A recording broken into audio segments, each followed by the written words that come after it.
Hi, I'm Jack Canfield, and welcome to this week's video. Are you a trainer having trouble getting those magical aha moments or breakthroughs with the people you coach? A lot of people are under the illusion that I'm one of the few people able to achieve the amazing breakthroughs and results that people have during my trainings. But that's not the case. The truth is, it's not magic. It's a simple, proven system that I've created that anyone can learn to conduct a training or teach a seminar and produce the same kind of results. In this video, I want to share with you an overview of my system for running workshops so that you can learn to run your own training using it and give people those breakthrough experiences yourself. Now, I pulled this video from my success archives because I thought that the content was so powerful, I wanted to share it with you. It's never been seen on my YouTube channel before, and I hope you enjoy it.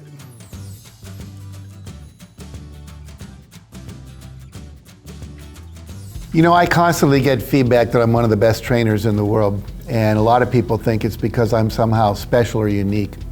And the truth is, we're all special and unique. However, a lot of people think that what I do is some kind of magic, that you have to be Jack Canfield to do the work I do. And the truth is, there is a structure to this magic. It's not some, gift from God. It's not some special sauce. It's just the fact that I have learned how to run a training so that we get the results that people call magical. And I'll share a couple of those things with you I've learned that I think makes the work I do and what I teach people to do so magical. And that is, number one, you have to be someone that is walking the talk. You have to show up as someone that's living the principles you're teaching. And so it's really critical that whatever you're teaching, that you're someone who's practicing that. If you're teaching meditation, you need to be practicing meditation in your life. If you're teaching success principles, as I do, you need to be practicing those principles. So when I work with people, I really make sure that they are being authentic on stage, not trying to be something they're not. The truth is, the more you're actually you, instead of some ideal image you have as a teacher, the more effective you are. The second thing is, there is a structure to what you do in addition to who you be. And so that structure is this.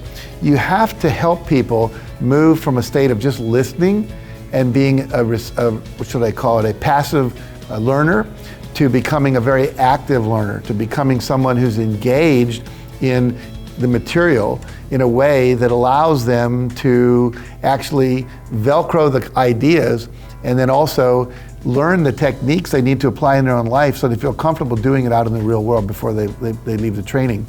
So some things we know for sure that work. Number one, you have to show up with a couple of stories that let people know that it's credible, that what you do actually works. So the first thing I always start with after a few cartoons, because I think humor is really important too, I show cartoons, people laugh. I think it was Maya Angelou who said, people will probably not remember what you say, but they always remember how you made them feel. So the whole purpose of when we're working with people in this Canfield approach that we teach is that you have to help people feel better. Now, sometimes a story that will inspire people will help them feel better. Something that makes them laugh will help them feel better. Something that opens their hearts. A story about overcoming obstacles, or a story about, someone being more loving, someone having perseverance and courage. All these kinds of stories that we write about in our Chicken Soup for the Soul books, these are really a critical part of a training that works. So after I start with humor, I will tell a few stories about people who've used these principles, myself and others, to demonstrate that this actually works, that these things work. So now we're building up credibility and a willingness to play. I want to engage because I now see there's value in this.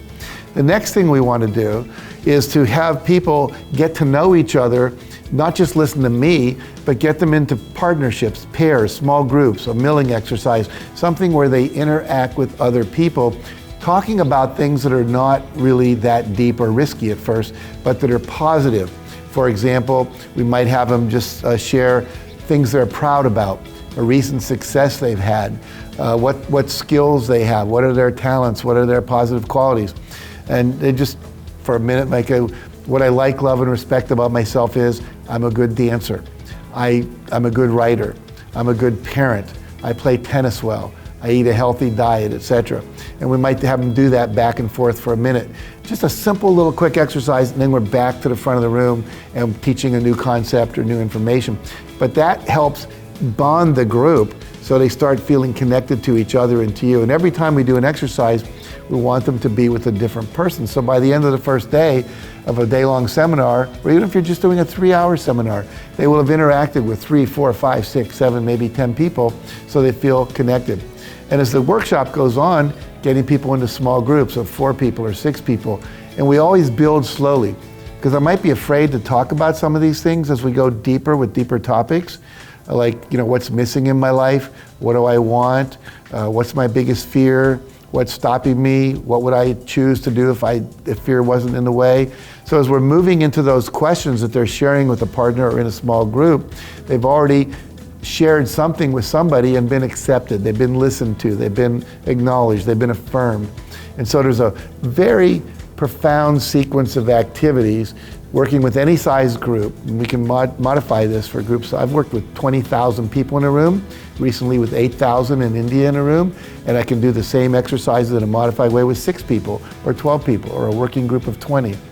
And so that's a really critical piece, is knowing what exercises to do in what order to continually build safety and trust and a willingness to be authentic and to disclose. There's a powerful tool we call a heart talk, which we'll often use, where we pass around a heart, and only the person that has the heart can talk, so that they are not interrupted, because people are so much interrupted in life, and we want to build in structure to the seminar where people don't interrupt each other. So we're teaching them tools they can use in a seminar and they can carry out of the training after they leave. Another thing that's really important when you're doing a training or a seminar or workshop is to have people acknowledging what they're learning. So almost after every exercise, we do what we call sharing. Sometimes it's just share with another person. Sometimes it's get into a triad, 3 people and share. And as we build up, maybe 6 people, and then eventually people share with the whole group. We might take 8 or 9 shares really quickly so that people are starting to hear what other people are learning.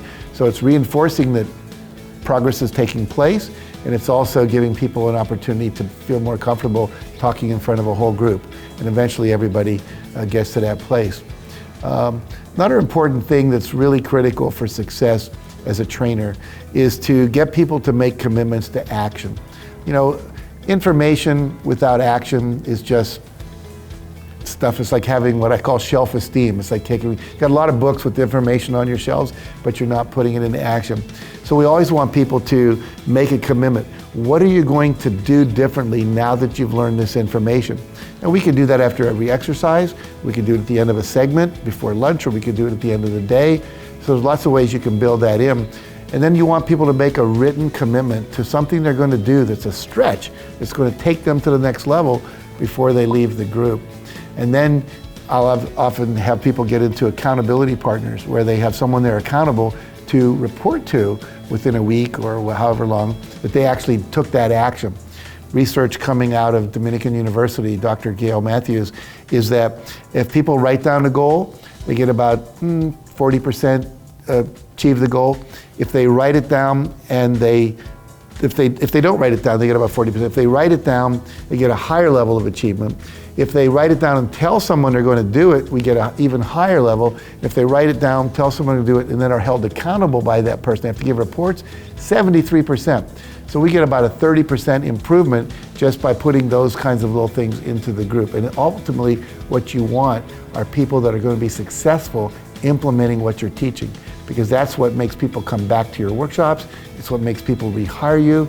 It's what makes people talk about you, so you get referrals.